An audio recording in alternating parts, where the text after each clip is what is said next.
Good morning class. आज हम लोग पढ़ेंगे चैप्टर नंबर 9, है ना। ये है लिंग, जेंडर जिसे बोलते हैं हम लोग इंग्लिश में। तो शब्द के जिस रूप से, लिंग क्या है, ये है शब्द के जिस रूप से ये वो पता चले कि ये स्त्री जाति का है या पुरुष जाति का, उसे लिंग कहते हैं। अब लिंग के भेद भी होते हैं, दो तरीके के होता है लिंग। एक होता है स्त्रीलिंग और दूसरा होता है पुल्लिंग। तो पुल्लिंग यानी कि जो पुरुषत्व का बोध कराने वाले शब्दों को पुल्लिंग कहते हैं, और स्त्रीत्व का बोध कराने वाले शब्दों को स्त्रीलिंग कहा जाता है। जैसे कि मनुष्य, जैसे कि लड़का, घोड़ा, ऊंट, ये सभी क्या है, पुल्लिंग है। लड़की, देवी, घोड़ी, गायिका, माँ, है ना, ये आपकी क्या है, ये स्त्रीलिंग है।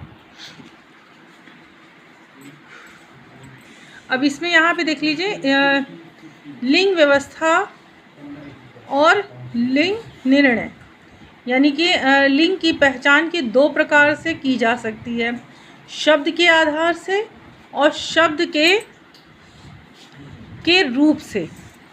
ये दो तरीके से पहचान होती है। प्राणीवाचक, जैसे कि यहाँ लिखा हुआ है, वाचक शब्दों का निर्णय अर्थ के आधार के अनुसार किया जाता है, जबकि अप्राणीवाचक यानी कि जो निर्जीव चीज़ें होती हैं उनके लिए उनका वाचक का लिंग निर्णय रूप और प्रयोग के आधार पर होता है। इसका एक तरीका और है, जिसका लिंग निर्णय करना हो उसे कर्ता रूप में रख कर वाक्य बनाएं और उससे उसमें क्रिया लगाएं।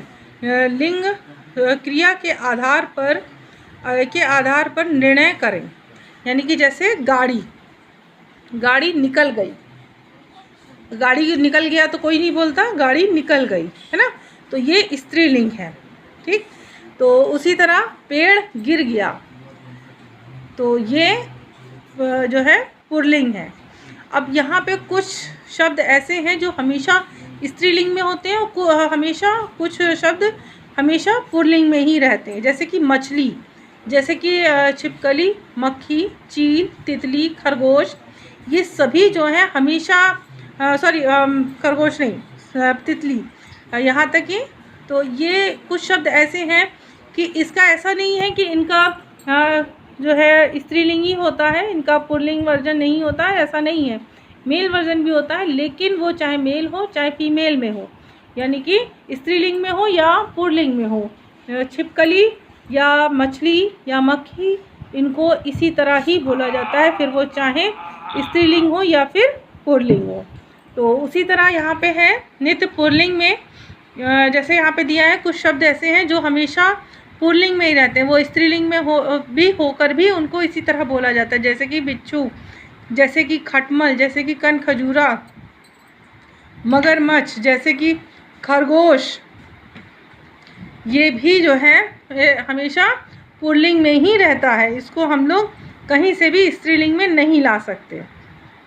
अब स्त्रीलिंग की पहचान, ये अगला पॉइंट है हमारे पास। इस पुल्लिंग की पहचान, देश, दिन, महीना, महीने, पर्वत, पेड़, अनाज, ग्रह, समुद्र आदि शब्द हमेशा जो है पुल्लिंग में रहते हैं। ये जितने शब्द यहाँ दिए हैं, देशों के नाम, दिनों के नाम, महीनों के नाम, पर्वतों के नाम, पेड़ों के नाम, अनाजों के नाम, ग्रहों के नाम, समुद्रों के नाम, जो भी हैं ये सब हमेशा पुल्लिंग में ही लिए जाते हैं। इनको हम स्त्रीलिंग में नहीं रख सकते। लेकिन इसमें भी कुछ ऐसे शब्द हैं जिनको कि हम स्त्रीलिंग में रखते हैं, उनको पुल्लिंग में नहीं रखते। जैसे कि पृथ्वी हमारा स्त्रीलिंग है, उसको हम पुल्लिंग में कभी नहीं रख सकते, जबकि वो एक ग्रह है ना। तो ये हमारे कुछ जो है शब्द हैं। अब यहाँ पे महीनों के नाम जैसे देख लीजिए, जैसे कि जनवरी, फरवरी, मई और जुलाई, ये 4 महीने ऐसे हैं जो कि हमेशा महीनों के नाम जबकि हम पुल्लिंग में ले रहे हैं, लेकिन ये 4 महीने हमारे स्त्रीलिंग में जाते हैं। कुछ लोग इसको पुल्लिंग में रखते हैं और कुछ स्त्रीलिंग में रखते हैं। वो अपने अपने बोलने का थोड़ा सा स्टाइल कह सकते हैं कि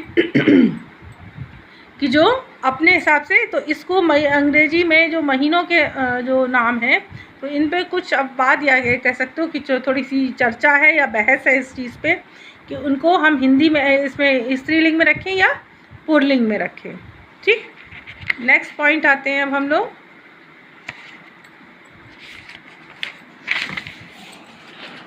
जैसे कि मैंने अभी आपको पढ़ाया, दिनों के नाम है, धातुओं के नाम है, समुद्रों के नाम, ये सभी जो है उसमें है। अब इसमें धातु में देख लीजिए, चांदी, चांदी अपवाद है, यानी कि चांदी को कुछ लोग स्त्रीलिंग में भी रखते हैं और कुछ लोग पुल्लिंग में भी रखते हैं। तो इस पे एक तरीके की बहस है कि भाई ये किस में जाना चाहिए। अब आते हैं स्त्रीलिंग की पहचान। स्त्रीलिंग में जैसे कि भाषा, लिपि, झील, नदी, तिथि आदि को हम स्त्रीलिंग में ही रखते हैं, है ना। अतः इनसे जुड़े या इनके अंतर्गत आने वाले नाम भी स्त्रीलिंग ही होते हैं। अपवाद अवश्य मिल जाते हैं।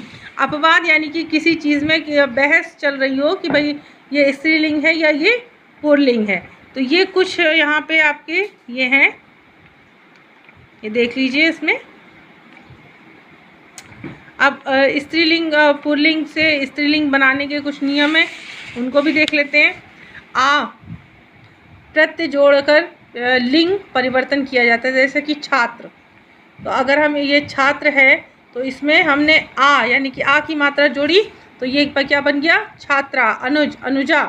बाल, बाला, तो ये सब में आ प्रत्यय लग रहा है। इसी तरह यहाँ पे देख लीजिए, ई, बड़ी ई का प्रत्यय जो है योग जोड़कर से योग से आ का ई होना, यानी कि जहाँ जहाँ पे आ है बड़ा आखिर में आ रहा है, उनको हम लोग जब बाद में स्त्रीलिंग में बदलते हैं तो उसमें या तो मात्रा ही हट जाएगी यानी कि छोटा आ जाएगा, और नहीं तो बड़ा आ या फिर बड़ी ई की मात्रा जोड़कर, जैसे कि बेटा यहाँ पे आ है देखो, और यहाँ पे आ गया बेटी यानी कि बड़ी ई हो गई। घोड़ा, घोड़ी, बड़ी ई की मात्रा है ना।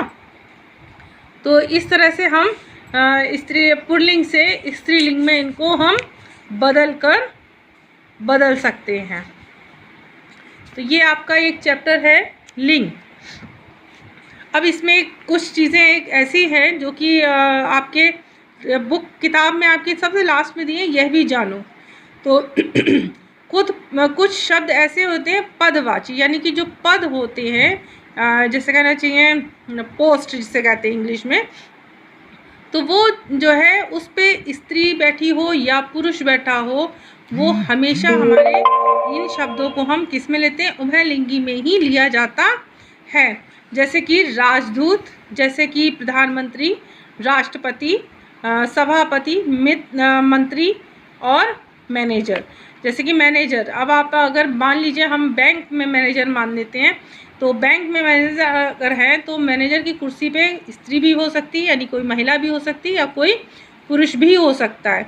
उसी तरह राष्ट्रपति हमारे देश की एक जो है महिला रह चुकी हैं, तो लेकिन उनको राष्ट्रपति ही कहा गया। हमारी उसी तरह प्रधानमंत्री भी एक महिला रह चुकी हैं हमारे देश की, जिनका नाम शायद आप सभी को मालूम होगा, इंदिरा गांधी, है ना। लेकिन उनको प्रधानमंत्री ही, आज भी उनको प्रधानमंत्री ही कहा जाता है, जबकि ये शब्द हमारा क्या है, पुल्लिंग है। ये जितने शब्द मैंने बोले आपके, मैनेजर, राजदूत, प्रधानमंत्री, राष्ट्रपति, सभापति, ये सभी जो हैं ये हमारे क्या हैं, ये सभी हमारे पुल्लिंग हैं। लेकिन इनके ऊपर कार्यरत जो होते हैं वो स्त्रीलिंग या महिला या पुरुष कोई भी हो सकता है। तो इन ऐसे शब्दों को हम उभयलिंगी भी कहते हैं। सेकंड पॉइंट देख लीजिए, विशेषण शब्द संज्ञा के लिंग के अनुसार होते हैं। लड्डू मीठा है ना, जलेबी मीठी है, तो लड्डू जो है हमारा क्या है, मीठा है। लड्डू के साथ उन्होंने विशेषण जोड़ा है मीठा है। यानी कि लड्डू जो है वो पुल्लिंग में है, और जबकि और ये भी हम इसी से इसको देख रहे हैं। अब नेक्स्ट आप देख लीजिए, सदा स्त्रीलिंग या सदा पुल्लिंग शब्दों का लिंग परिवर्तन करते समय नर या मादा का भी लगाकर प्रयोग किया जा सकता है। जैसे कि अभी आप लोगों ने पीछे पढ़ा था, जैसे कि मछली, जैसे आपके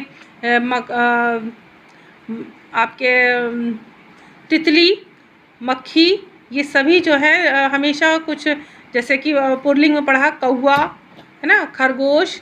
लेकिन अगर हम इनको नर और मादा यानी कि स्त्रीलिंग और पुल्लिंग बताना है तो नर की यानी कि जो वो है पुल्लिंग है, तो उसके आगे हम मान लीजिए मक्खी पुल्लिंग में बताना है हमें, तो उसके सामने हम नर शब्द का प्रयोग करके मक्खी बता देंगे। तो ये जो है उसी तरह कौवे के साथ भी है। जैसे कि खरगोश है, ये हमेशा शब्द ऐसा शब्द है जो हमेशा पुल्लिंग में ही रहता है, लेकिन अगर हमें इसका लिंग बताना है कि स्त्रीलिंग या पुल्लिंग है तो इसके साथ हम नर या मादा जोड़कर इसको स्पष्ट किया जा सकता है। तो ये आज आपका चैप्टर नंबर 9 मैंने आज बताया है, इसको आप लोग देख लीजिएगा। जो लोगों ने गूगल मीट पर क्लास अटेंड नहीं कर पाए उनके लिए है। तो थैंक यू क्लास।